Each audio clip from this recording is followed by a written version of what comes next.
Oh, today I'm going to have a little fun. It's Saturday, and my son's showing up for a visit tomorrow. And I've been living in apartments now for about 25 years, and I always have pets.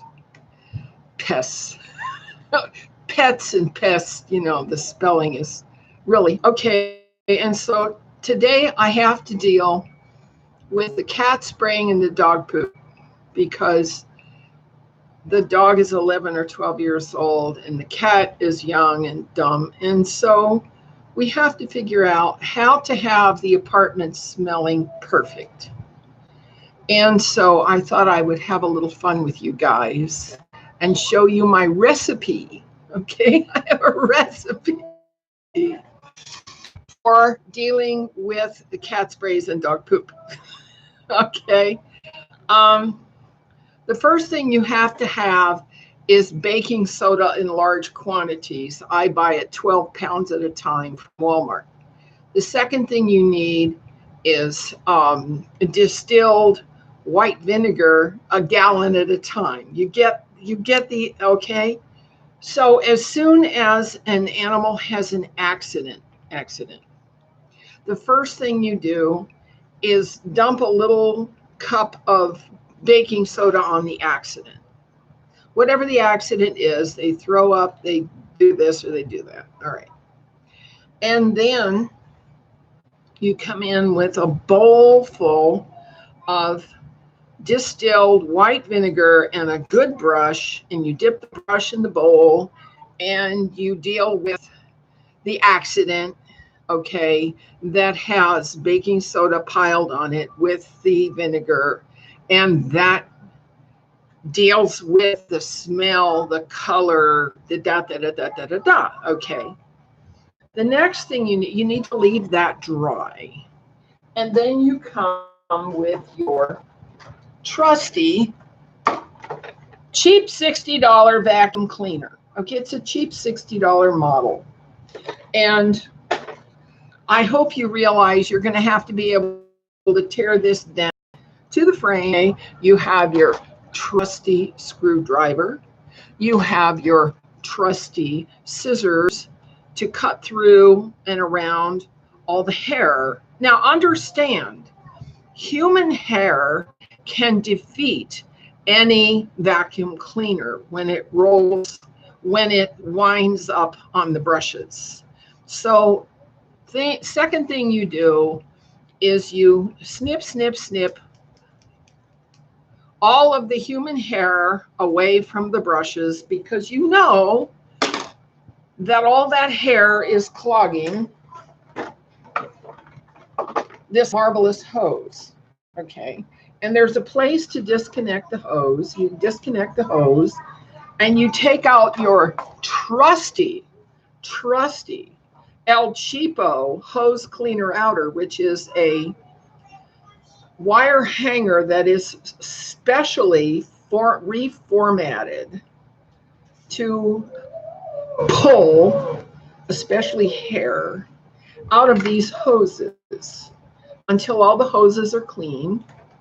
And then you take your trusty screwdriver and you put everything back. Now, I hope you have the wherewithal to take this $60 vacuum cleaner completely apart and put it all back completely together without any help, because I'm not going to help you, okay? But once you get this vacuum cleaner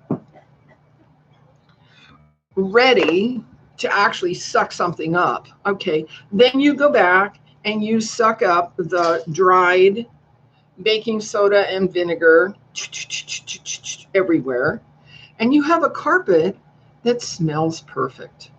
It looks perfect. It looks like it's brand new. There's no odor, there's nothing.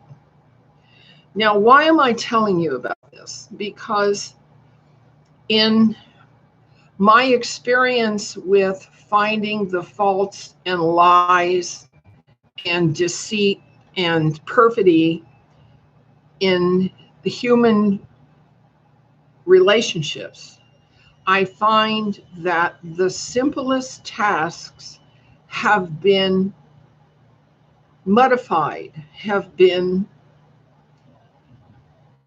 made complex and made impossible to our younger generation. Our younger generation are just possibly helpless. And I just want you to know, okay, I'm an old woman. I used to work on Xerox copy machines. I kept them running. I fixed them, okay, when they were broken so that they could proceed to make clear copies. I had skills. I knew how to compose manuscripts. I knew how to do things. And I answered questions.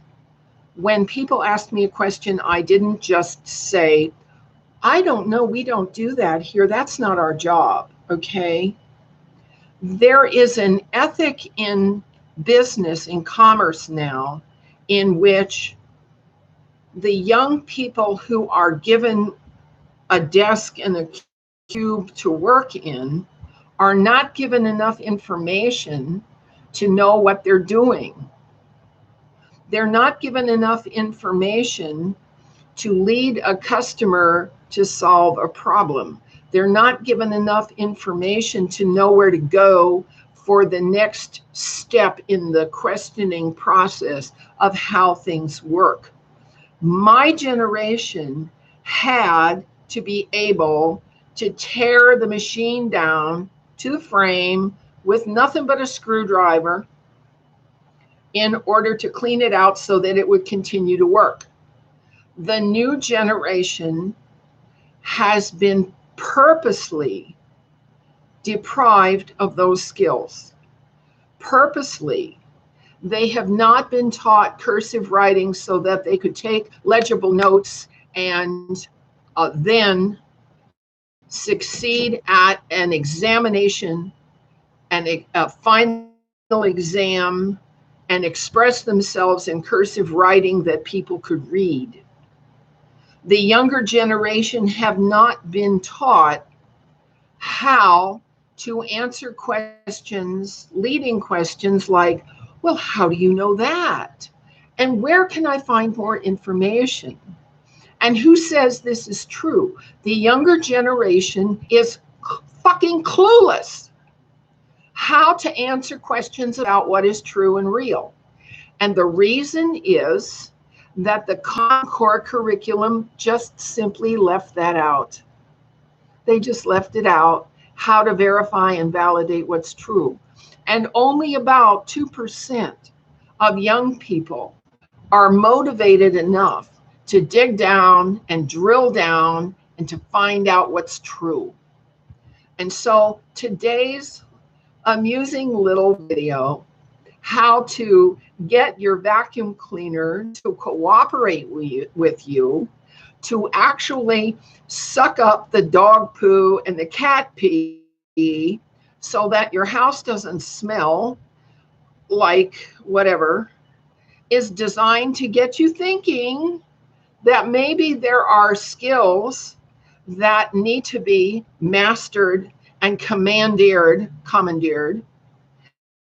in order to get some things done, namely, all right, to bring to a halt the human trafficking, to bring to a halt the experimenting on humans, to bring to a halt the protection rackets, to bring to a halt the crimes that are being perpetrated upon the people who work by the leaders, the elites, the rich, who already have everything and who don't think about what needs to happen next. You're listening to a grandma here, okay? And yes, I'm an irate grandma, and I'm saying to you, your teachers have lied to you. Your textbooks have lied to you. You're going to have to go the distance to figure out how to survive in this crazy world now, because there is no model for it. There's no model for people figuring it out when what they're told from every academic, media, and governmental domain is pure bullshit.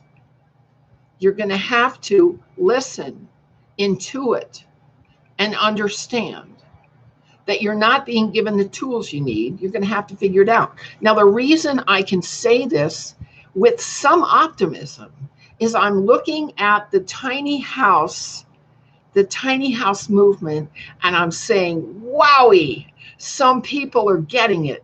They're getting it that consumerism isn't the big deal, okay?